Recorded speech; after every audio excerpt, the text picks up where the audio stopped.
नमस्कार, स्वागत है आपका। मैं हूं आपके साथ सपना दीपक मध्य। बुलेटिन का आगाज करेंगे। मध्य प्रदेश की पूर्व मुख्यमंत्री और बीजेपी की फायर ब्रांड नेता उमा भारती अल्प प्रवास पर देवास पहुंची। इस दौरान उन्होंने उज्जैन में बाबा महाकाल के दर्शन किए और देवास में 2 देवियों का आशीर्वाद लिया। महाकाल के दर्शन के बाद देवास में मीडिया से बातचीत में उन्होंने मोहन यादव सरकार की जमकर सराहना की और कई राजनीतिक मुद्दों पर अपनी बात रखी। उमा भारती ने उज्जैन में आगामी सिंहस्थ तैयारियों का भी लेकर कहा कि पूरी तरह से संतुष्ट है। उन्होंने कहा कि जब से वो खुद मुख्यमंत्री थी तब से 8 दिसंबर शपथ लेने के बाद 7 या 8 में पहला स्नान होगा, लेकिन अधिकारियों के ईमानदारी से अपना काम किया। उन्होंने कहा कि अब मेरी इच्छा है कि इस बार सिंहस्थ पिछली सभी तैयारियों के रिकॉर्ड तोड़ देते। प्रदेश बीजेपी अध्यक्ष बनाए गए हेमंत खंडेलवाल को भी लेकर दिए गए सवाल पर उन्होंने जवाब दिया। वहीं इसका यह मतलब नहीं है कि जबरन पदों पर बैठाया जाता है। हेमंत को तो मजबूरी में चुनाव लड़ना पड़ा था। उसके पिताजी ने ठाकरे के साथ रहकर राजनीति में त्याग भाव से सेवा की थी। ये उन्हें पिता तुल्य मानती हूं और हेमंत का उनका पुत्र सौभाग्य की बात है।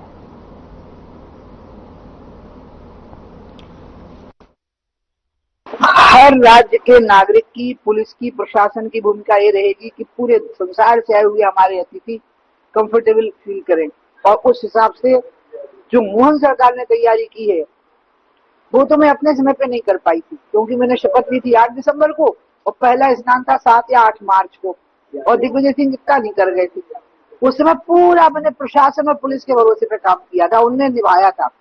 मेरी इच्छा यह है कि उससे हमारा रिकॉर्ड टूट जाए, शिवराज जी का भी और मेरा भी। मध्य प्रदेश की राजनीति को लेकर क्या कहेंगे? शिवराज सिंह चौहान और शिवराज जी बहुत अच्छा समन्वय बनाए हैं, कृषि मंत्री हैं, बहुत बड़े पद पे आसीन हैं, किसानों का भला होगा, किसान के पुत्र हैं।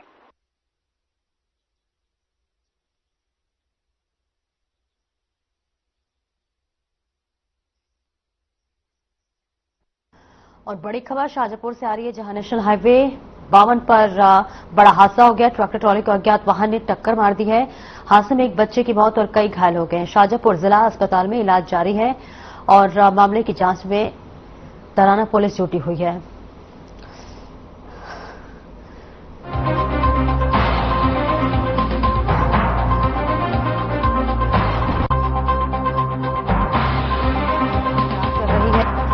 शाहजहांपुर से ये खबर बता रहे हैं, जहां नेशनल हाईवे 52 पर बड़ा सड़क हादसा हो गया है। ट्रैक्टर ट्रॉली की अज्ञात टक्कर से ये बड़ा हादसा हो गया है।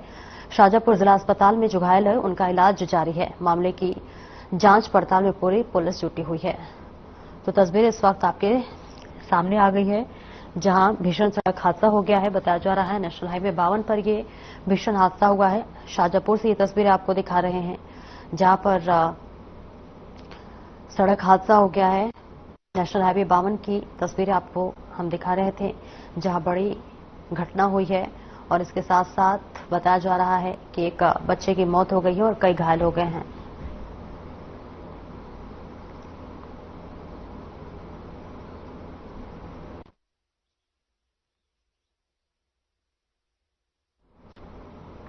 बीजेपी प्रदेश अध्यक्ष हेमंत खंडेलवाल ने करनी सेना विवाद पर बयान देते हुए कहा है कि हमारी पार्टी सबके साथ है। कांग्रेस लोगों को तोड़ने और उसमें दरार पैदा करने का काम करती है, तो ये भाजपा सभी समाजों को साथ लेकर चलने का काम करती है। अगर राजपूत समाज की बात है तो हमारे कई नेता राजपूत समाज से हैं। हमारा सभी समाज के प्रति पूरा सम्मान है, सबको साथ लेकर चलने का काम करते हैं। भाजपा स्वरूप समाज की प्रतिनिधित्व करती है।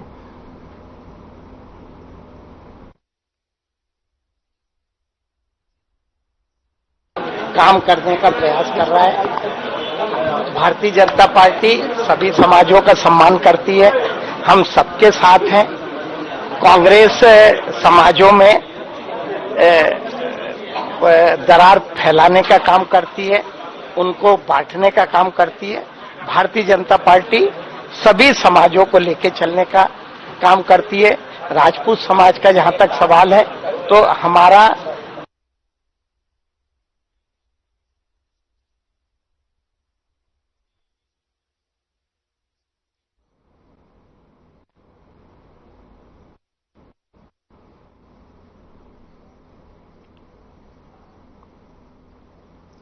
इंदौर शहर में बढ़ते ट्रैफिक दबाव और संभावित भीड़भाड़ को देखते हुए यातायात विभाग की कांवड़ यात्राओं को लेकर विशेष दिशा निर्देश दिए गए हैं, जिसमें शहर के प्रमुख चौराहों और व्यस्त मार्गों पर ट्रैफिक व्यवस्था को दुरुस्त किया जा रहा है, ताकि कांवड़ यात्रियों को किसी भी प्रकार की सुविधा का सामना न करना पड़े। यातायात पुलिस की जिम्मेदारी सौंपी गई है और ये यात्रियों को सुरक्षित रास्ता उपलब्ध कराए और यात्रा मार्ग पर कोई बाधा उत्पन्न न हो। इसके साथ ही सावन महीने के धार्मिक गरिमा को बनाए रखने के लिए शहर में संचालित शराब और मांस की दुकानों को लेकर भी सख्ती बरती जा रही है। एडिशनल पुलिस कमिश्नर ने बताया कि पूरे मामले को सुनिश्चित किया जाएगा। खुले में मंदिरा या फिर मांस का सेवन न किया जाए। दुकानदारों को सख्त निर्देश जारी किए गए और नियमों का उल्लंघन करने वालों पर कड़ी कार्रवाई की जाएगी।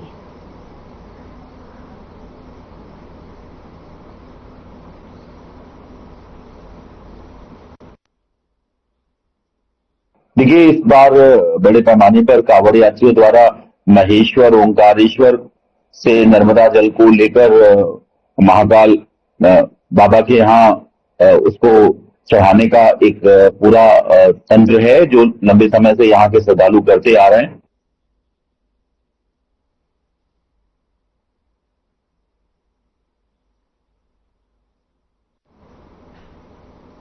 नेपा आसिर फाटे के पास घटना हो गई है, जहां आसिर गांव में नेपा नगर विधायक मंजू दादू का प्रथम श्रावण मास होने पर प्राचीन श्री मंदिर पर जलाभिषेक एवं भोजन का कार्यक्रम चल रहा है। कार्यक्रम स्थल से लगभग 1 किलोमीटर दूरी पर अनियंत्रित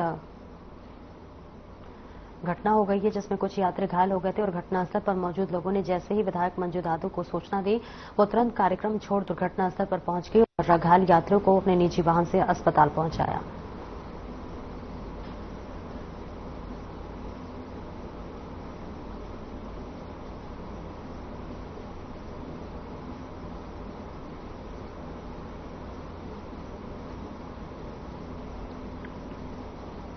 महिदपुर में इंदौर के पांदा गांव से 50 श्याम प्रेमी द्वारा श्री श्याम कृपा साइकिल यात्रा के सानिध्य में निकाली जा रही यात्रा का नगर वासियों में स्वागत किया है। यात्रा के साथ ही बाबा खाटू श्याम का मंदिर स्वरूप रथ के साथ ही चल रहा है, जो विशेष आकर्षण का केंद्र रहा है। नगर के भक्तों ने बाबा खाटू श्याम के दर्शन किए और आशीर्वाद लिया। श्याम प्रेमी भक्तों ने बताया कि यात्री 1000 किलोमीटर की जो 17 दिन में पूरी होगा। रात्रि विश्राम के लिए श्याम प्रेमी बाबा खाटू श्याम के दर्शन करेंगे।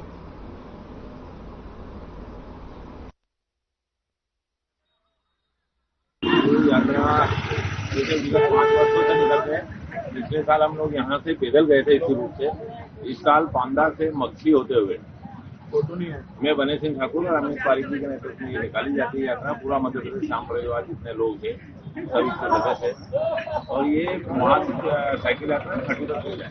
हमारी यात्रा पूर्व से हमारे संरक्षक द्वारा बताया है कि पूर्व से 5 वर्षों से निकाली जा रही है। अलग अलग वर्षों अलग अलग हमारे एक साल साइकिल यात्रा हुई, एक साल पैदल यात्रा, एक साल बस से अलग अलग साल से निकाली गई और हमारा यही उद्देश्य है कि बाबा का गुणगान और ज्यादा से ज्यादा लोग जुड़े। हमारा हर 50 से 60 किलोमीटर रात्रि विश्राम होता है और रात्रि विश्राम के बाद में जिस गाँव में हम नगर में विश्राम करते हैं वहाँ पर बाबा का गुणगान करके जोत जलाई जाती है और बाबा का महिमा का गुणगान किया जाता है। और हम सभी के आप सभी के माध्यम से निवेदन करना चाहते हैं कि आगामी 27 तारीख के दिन हम सभी रिंगस से निशान यात्रा पैदल निशान यात्रा बाबा श्याम के चरणों में अपन अर्पण करेंगे।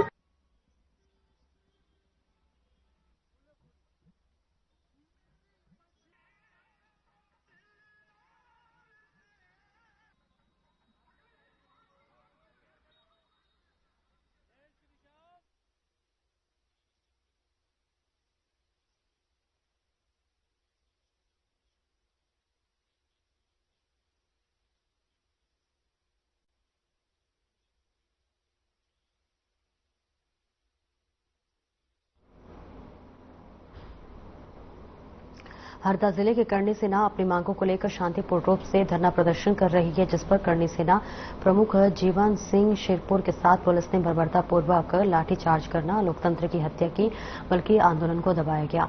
घटना को लेकर शाजापुर में करणी सेना का आक्रोश देखने को मिला, जहां पर स्थानीय बस स्टैंड पर करणी सेना ने प्रशासन का पुतला दहन किया।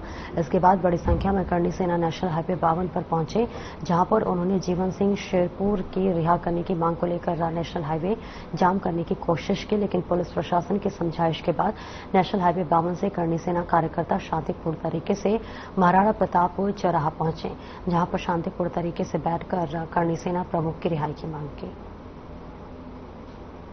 हमारे जो मुखिया प्रमुख है जीवन सिंह शेरपुर, उनकी रिहाई के लिए प्रशासन से और मध्य प्रदेश मोहन यादव जी से हम आग्रह करते हैं कि हमारे मुखिया ठाकुर जीवन सिंह शेरपुर को जल्द से जल्द रिहा करें, वरना हर जगह आंदोलन चल रहे हैं वो कंटिन्यू चलते रहेंगे जब तक हमारे प्रमुख ठाकुर जीवन सिंह, बस हम यही चाहते हैं जल्दी से जल्दी रिहा हो। पसंद उन्होंने दिया है कि आप 3 घंटे रुक जाओ और हमने आपकी बात ऊपर तक पहुंचा दी है। हमारे डिविजनल एसपी साहब से भी बात हुई हमारी, एसपी साहब से भी बात हुई हमारी, तहसीलदार से बात हुई हमारी, उन्होंने हमें 3 घंटे का आश्वासन दिया है। करनी जो हरदा में घटना घटित हुई है उसके विरोध में आज यहाँ 4 बजे के लगभग करनी सेना के लोग हाईवे पर आए थे और इन्होंने यहाँ रोड को रोकने के लिए प्रयास किया, लेकिन हमारी पुलिस अलर्ट थी, तुरंत पहुंच गई, उनसे बात की, उनको बताया कि जो भी आपकी समस्याएं हैं उनको आप प्रजातांत्रिक ढंग से रखिए, लिख के दीजिए, बात रखिए। तो वो सब थोड़ी देर यहाँ पर साइड में रुके और उन्होंने प्रशासन की बात मानी है और अब वो यहाँ से महाराणा प्रताप जो चौक है वहाँ पर गए हैं, वहाँ पर अपना धरना प्रदर्शन करेंगे शांतिपूर्वक तरीके से।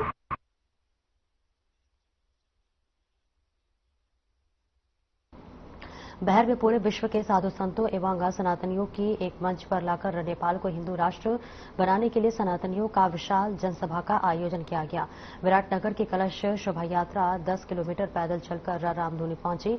सनातन धर्म व्यवस्थापन समिति, अंतर्राष्ट्रीय संत बौद्धिक मंच और आचार्य संस्थाओं ने मिलकर विशाल कार्यक्रम किया, जहां पर 20,000 से ज्यादा लोग एकत्रित हुए।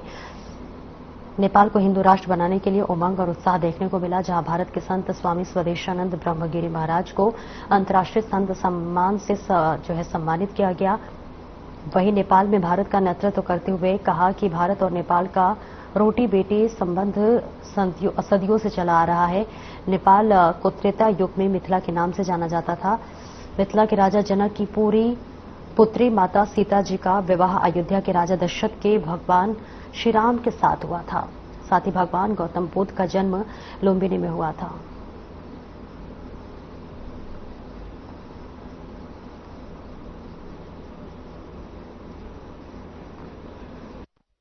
यहाँ पर उपस्थित है, मैं उन सबको बहुत बहुत धन्यवाद दूंगा कि आज हमारे इस कार्यक्रम में आप उपस्थित रहे।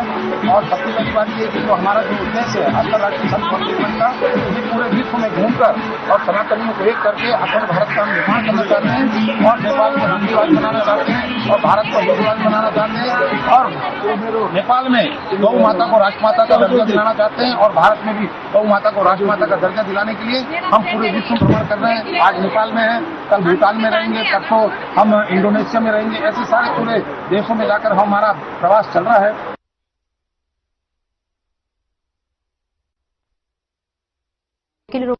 लौटते हैं।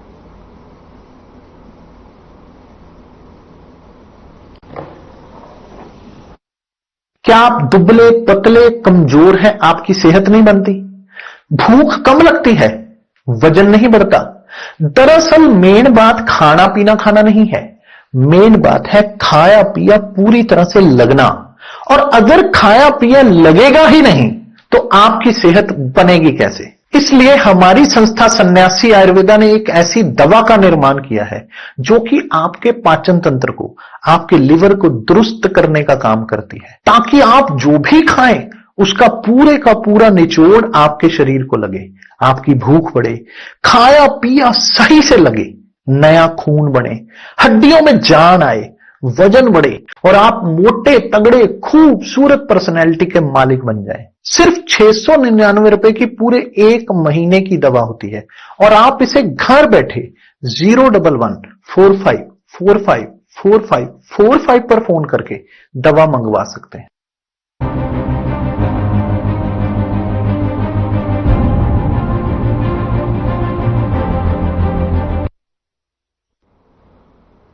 ब्रेक के बाद एक बार फिर से स्वागत है आपका। खबरों में आगे बढ़ेंगे। सतवास में हाई टेंशन तार के चपेट में आने से 32 वर्षीय युवक की मौत हो गई है। ये घटना सतवास थाना क्षेत्र के ग्राम घासट की है, जहां पर 32 वर्षीय मुकेश पिता शैतान नायक बंजारा निवासी बोरकुंडिया काम करते समय लोहे का सरिया उठाने में बिजली के तार से टच हो जाने से उसकी चपेट में आ गए, जिसे तत्काल गंभीर अवस्था में सामुदायिक स्वास्थ्य केंद्र सतवास लाया गया, जहां डॉक्टरों ने उसे मृत घोषित कर दिया। सतवास पुलिस ने मामला दर्ज कर पोस्टमार्टम के लिए शव को अंतिम संस्कार के लिए परिजनों को सौंप दिया।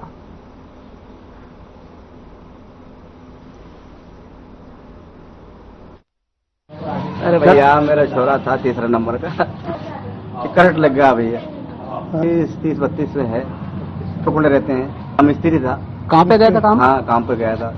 यार मकान को तो धनी का मालूम हुई, तो वो 3 बच्चा बच्ची है, 2 लड़का है 1 लड़की है। अरे वो तो जीवन से काम कर रहे थे यार, ज्यादा मिस्त्री का काम पहले से फर्स्ट टाइम वही था। मेरे घर पता आया, फोन आया जब मालूम पड़ा भैया।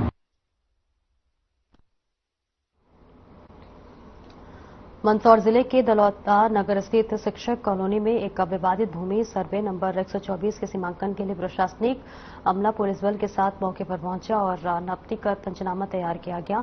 यह कार्रवाई 2 पक्षों के बीच जमीनी विवाद को लेकर उत्पन्न हुई,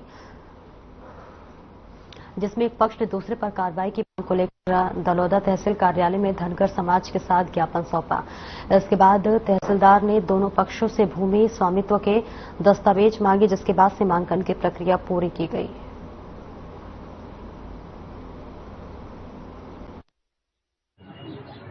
आज दलौदा चौपाटी पर आवेदक प्रतीक पिता अनिल भंडारी के आवेदन पर सीमांकन किया गया है। 124 नंबर का उन्होंने सीमांकन का आवेदन दिया था, जिसका हमने सीमांकन किया और उस सीमांकन में विधिवत नियम अनुसार करते हुए वर्तमान नक्शे से और जहां उनकी सीमा आ रही थी वो सीमा का उनको ज्ञान कराया गया। उन्होंने पुराना नक्शा कुछ अपना प्रस्तुत किया है कि कुछ उनकी त्रुटि रही है, त्रुटि हुई है और उनका जो नक्शा है वो कुछ गड़बड़ है, तो इसके लिए विधिवत नियम अनुसार वो अपना आवेदन दुरुस्ती का करेंगे। उस अनुसार वो सारा पूरा पंचनामा बना के संबंधित सभी को पूरा क्लियर किया गया।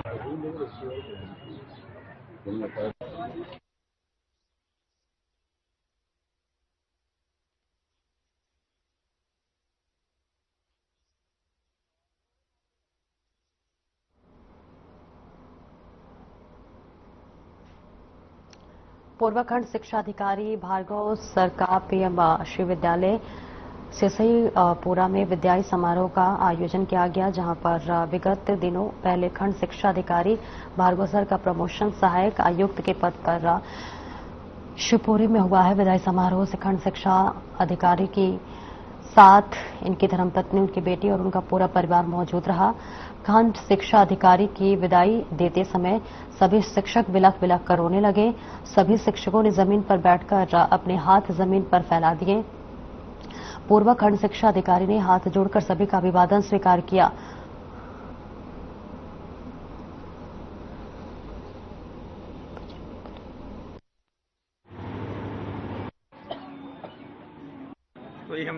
पदोन्नति शिवपुरी में हुई है क्लास 1 प्राचार्य के लिए, तो मैं इस विद्यालय और इस अपने करहाल जो वनांचल है, इतने दिनों में जो सेवाएं अपनी यहाँ पे 31 वर्ष दी हैं, उनको छोड़ के अब मैं एक नए जिले की तरफ एक नया कार्य करने के लिए यहाँ से निकल गया हूँ।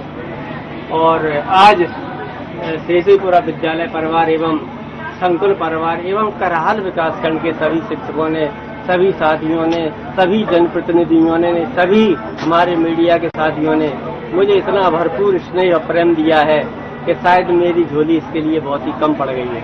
कि हमारे ये क्षेत्र के जो शिक्षा के बारे में विशेष चिंतन थे, ये आज यहाँ से विदाई लेकर के जा रहे हैं। हालांकि मैं ये जरूर कहना चाहूंगा कि भार्गव जी को यहाँ पे करीब 30-31 साल के करीब से सिसईपुरा में हो चुका है। वो उनके रहन सहन से, उनके रहने से, उनके चरित्र से सभी शिक्षा विभाग के टीचरों को ये ज्ञान होता है कि किस प्रकार से हमें क्षेत्र की विकास की स्थिति करनी है। चयन किया इस विद्यालय के लिए तो इसको शीर्ष तक ले जाएगा। ये केवल भार्गव साहब ही सोच सकते हैं कि संस्था में किस प्राचार्य की आवश्यकता है। ये केवल उनकी सोच है कि आज हमारे भार्गव साहब इस संस्था में प्राचार्य हैं। उनका जो रिजल्ट मैंने देखा है केवल 3 वर्षों से 100% रिजल्ट दे रहे हैं। मॉडल स्कूल हो या शिवपुरी हो, उनका जो चुनाव मैंने किया है निश्चित ही सोच कर किया हो।